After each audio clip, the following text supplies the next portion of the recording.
Hello everyone and welcome back to another video from Crazy Gamer. In this video, I'm going to show you how to download the FIFA mobile game on your PC. So let's get started right away.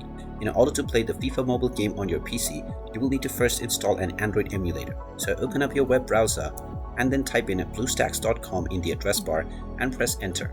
You will now be taken into the official BlueStacks website, which is an Android emulator. Click on the download button from the homepage, which will download the installer, and you can then click on the installer to open it up and click through the next buttons to install the BlueStacks emulator on your system. Once it is installed, you can open it up to access your Android home screen. Now, from your Android home screen, click on System Apps and then click on Play Store. Now, first of all, log into your account if you haven't done so already using your Google account, and now you can tap on the search box and then type in FIFA Mobile and start your search.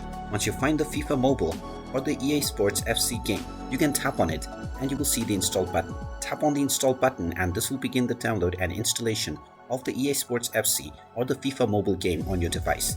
Just wait for a while until the installation is completed, and when you see the play button, you can tap on it to open up the game, and then you can immediately start playing on your PC. This will also create a desktop shortcut which you can directly double click to start enjoying the game. And there you have it. That is how easy it is to install FIFA Mobile on your PC. If you find this video helpful, make sure you hit that like button and subscribe to our channel if you haven't done so already. Also ring that notification bell to never miss another update from us. Thank you for watching and I will see you again in the next video.